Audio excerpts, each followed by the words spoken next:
அனைவருக்கும் வணக்கம். இன்னைக்கு நம்ம கிராமத்தில் செய்கிற எளிமையான முறையில் பருப்பு உருண்டை குழம்பு தான் செய்ய போகிறோம்.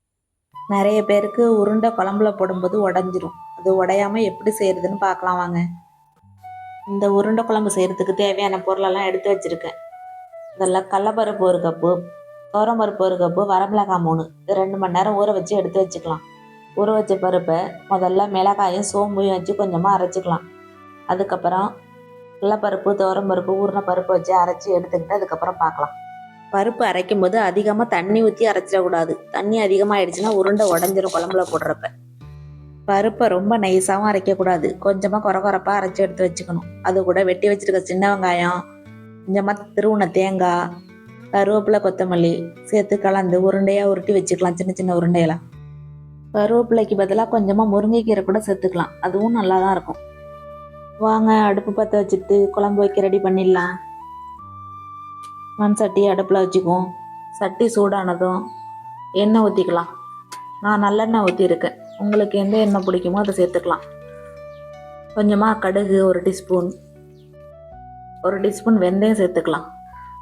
சோம்பு அதிலே போட்டு அரைச்சிருக்கிறதுனால தேங்காய் கூட சோம்பு சேர்த்து அரைக்க போகிறதுனால நான் சோம்பு சேர்க்கலை.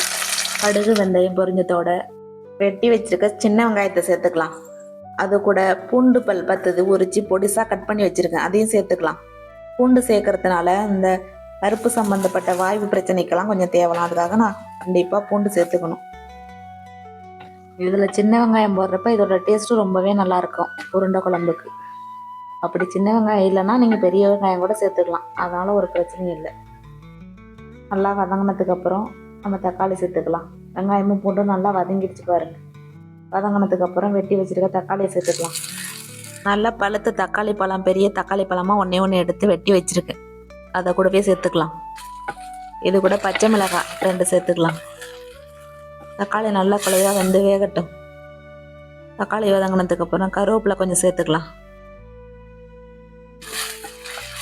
இது கூடவே வீட்டிலே அரைச்ச குழம்பு மிளகாய் தூள் 2 டேபிள் ஸ்பூன் சேர்த்துக்கலாம். குழம்பு மிளகாய் தூளில் சோம்பு, ஜீரகம், மல்லி, மிளகாய் எல்லாம் கலந்து அரைச்சி வச்சுருக்கோம். கொஞ்சம் தூரம் மஞ்சத்தூள் சேர்த்துக்கலாம். காரத்துக்கு தேவைப்பட்டால் அதிகமாக காரம் தேவைப்பட்டால் கொஞ்சம் தனி மிளகாய் தூள் வேணால் சேர்த்துக்கலாம். ஆனால் குழம்பு மிளகாய் தூள் மட்டும் தான் சேர்த்துருக்கேன். இது போதும்.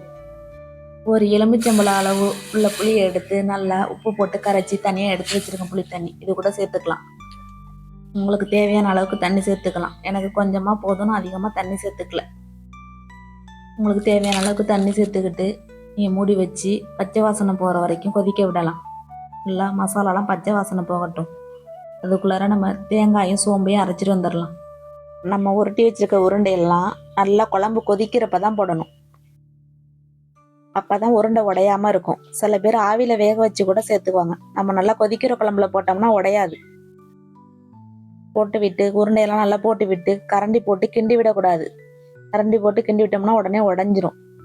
நம்ம உடனே மூடி வச்சிடணும்.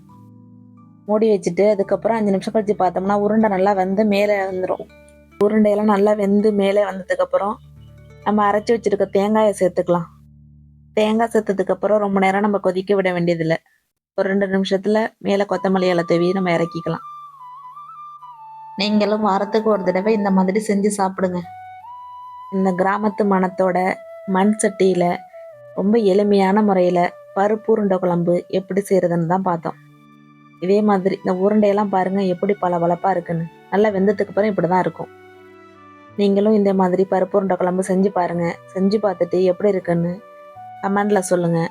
இந்த வீடியோ உங்களுக்கு பிடிச்சிருந்தா லைக் பண்ணுங்கள், ஷேர் பண்ணுங்கள். மறக்காமல் நம்ம டெல்டா கிளைபாட் சமையல் சேனலை சப்ஸ்கிரைப் பண்ணுங்கள். நன்றி, வணக்கம்.